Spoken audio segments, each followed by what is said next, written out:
Hello guys, welcome back to my new video. In this video we will study about Annex 3rd of ROR, that is technical details of sound signal appliances. Means कि जो भी sound appliances ship पे use होते हैं तो उस sound का intensity क्या होता है, रेंज ऑफ ऑडियबिलिटी क्या होता है, उसे हम कहाँ प्लेस कर सकते हैं, इन सभी चीज़ों के बारे में हम डिस्कस करेंगे। तो चलिए इसे वन बाय वन देखते हैं। Coming to point first, that is whistle. तो सबसे पहले हम विशल के बारे में पढ़ेंगे। Coming to paragraph A, that is frequency and range of audibility. Means कि जो विशल होता है उसका फ्रीक्वेंसी क्या हो सकता है, उसका रेंज ऑफ ऑडियबिलिटी कितना होता है। So let's see. सो जब भी हम साउंड प्रोड्यूस करते हैं ऑब्वियसली उसमें फ्रीक्वेंसी होता ही होता है। तो अगर फ्रीक्वेंसी ज़्यादा होता है तो उसका इंटेंसिटी भी ज़्यादा होता है और रेंज ऑफ ऑडियबिलिटी भी ज़्यादा होता है।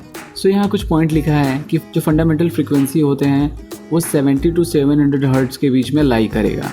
बट फंडामेंटल फ्रीक्वेंसी के अलावा भी कुछ और भी फ्रीक्वेंसीज है जो वेसल के लेंथ पे वेरी करता है। सो अगर वेसल की लेंथ 20 मीटर या उससे ज़्यादा होता है तो जो वेसल का फ्रीक्वेंसी होगा it will lie between 180 to 700 hertz. और अगर वेसल का लेंथ कम होता है so obviously we will increase the frequency. So ये लाई करेगा 180 to 2100 हर्ट्ज़।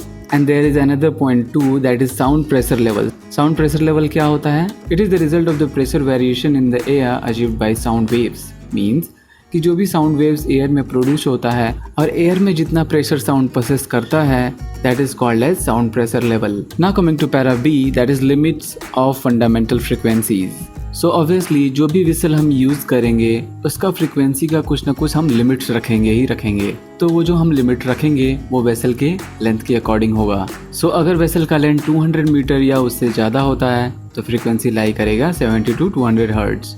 अगर वेसल का लेंथ 200 मीटर से कम और 75 मीटर से ज़्यादा होता है तो उसकी फ्रीक्वेंसी लाई करेगी 130 to 350 hertz.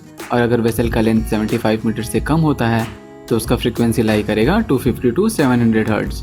Now coming to paragraph C, sound signal intensity and range of audibility. Means की वेसल का साउंड का इंटेंसिटी कितना होगा, उसका ऑडिबल रेंज कितना होगा। So let's see. So obviously जो भी वेसल हम अपने वेसल पे यूज़ करेंगे उसका मैक्सिमम इंटेंसिटी होता है और उसका ऑडिबल रेंज भी ज़्यादा होता है। बट हम उस ऑडिबल रेंज को कैसे लिमिट में ला सकते हैं? मीन्स कि अगर कोई वेसल है उसका इंटेंसिटी बहुत ज़्यादा है और उसका ऑडिबल रेंज भी बहुत ज़्यादा है तो उसको कैसे कंट्रोल करेंगे? हम उसको कंट्रोल करने के लिए ऑक्टेव बैंड्स का यूज़ करते हैं। सो यहाँ पे हम 1/3 ऑक्टेव बैंड का यूज़ करेंगे। So let's see the difference of it. So you can see the picture of Octave bands कि एक में ऑक्टेव बैंड लिखा है, एक में 1/3 ऑक्टेव बैंड लिखा है। मीन्स कि जो ऑक्टेव बैंड है साउंड की प्रॉपर्टी को ज़्यादा शो नहीं करता है। बट 1/3 ऑक्टेव बैंड में हम देख सकते हैं कि साउंड की जो प्रॉपर्टी है वो हम ईजिली देख सकते हैं।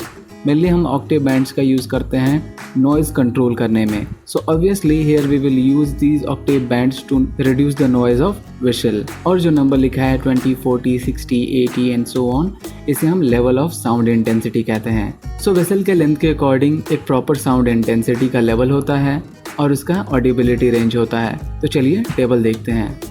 So in this diagram you can see that there is length of vessel, there is 1/3 octave band level and audibility range in nautical miles.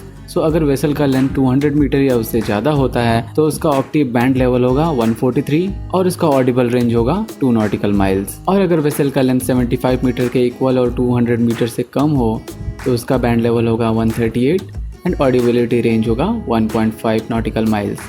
और अगर वेसल का लेंथ 75 मीटर से कम और 20 मीटर के बराबर हो तो उसका बैंड लेवल होगा 130 and the audibility range will be 1 nautical miles. और आप यहाँ देख सकते हो कि वेसल का लेंथ अगर 20 मीटर से कम होता है तो फ्रीक्वेंसी के अकॉर्डिंग हम बैंड लेवल देखते हैं। सो अगर फ्रीक्वेंसी लाई करती है 180 to 450 हर्ट्ज़ में तो बैंड लेवल होगा 120। और 450 to 800 हर्ट्ज़ में लाई करती है सो बैंड लेवल विल बी 115। और अगर लाई करता है 800 to 2100 हर्ट्ज़ में तो बैंड लेवल होगा 111।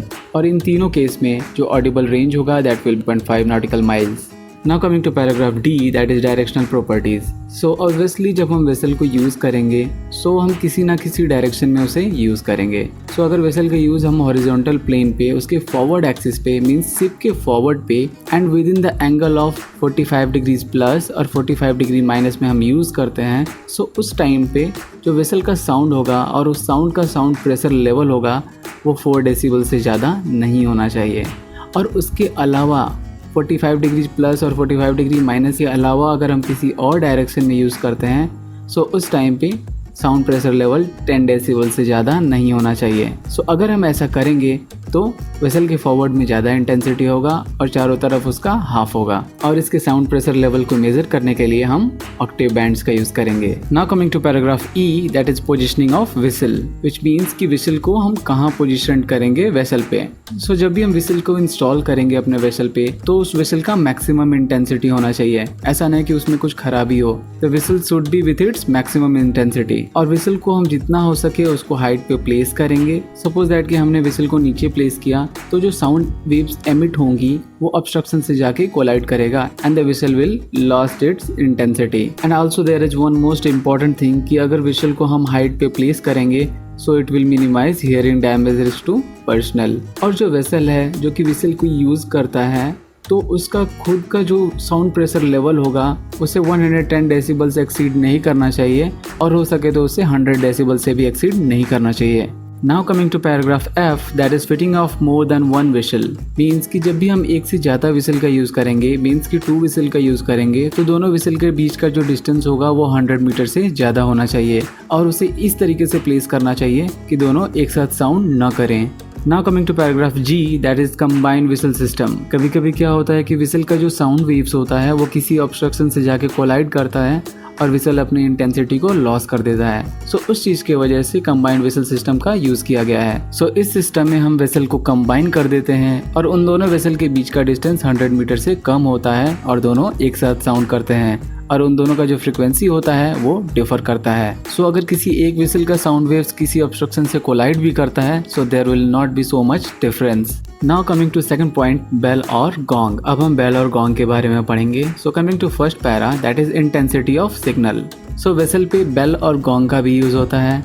सो जब हम इसे यूज करते हैं सो इसका साउंड प्रेशर लेवल 110 डेसिबल से लेस नहीं होना चाहिए अपने 1 मीटर के डिस्टेंस में। Now coming to paragraph B, that is construction of bell और गॉन्ग। सो बेल और गॉन्ग कोरोजन रेजिस्टेंट मटेरियल के बने होने चाहिए और उनका डिजाइन ऐसा होना चाहिए कि वो क्लियर टोन दे सकें। और जो बेल का माउथ है उसका डायमीटर 300 mm से कम नहीं होना चाहिए for the vessel of 20 metre और मोर इन लेंथ। और जो बेल का स्ट्राइकर है उसका मास बेल के 3% मास से ज़्यादा होना चाहिए। Now coming to final point, that is approval. So जब भी हम अपने वेसल पे साउंड इक्विपमेंट्स का यूज़ करेंगे तो उसके लिए हमें अप्रूवल की ज़रूरत पड़ती है और अप्रूवल के लिए उस फ्लैग स्टेट अथॉरिटी को सेटिस्फैक्शन होना चाहिए। If it is satisfactory to the flag state कि हमारा विसल का इंटेंसिटी सही है, इसका इंस्टॉलेशन सही है, बेल और गॉन्ग करेक्ट मटेरियल से बना हुआ है एंड सो ऑन, अगर ये चीज़ सेटिस्फाई हो जाता है फ्लैग स्टेट अथॉरिटी को तभी वो अप्रूवल देता है इन सभी इक्विपमेंट्स को यूज़ करने के लिए।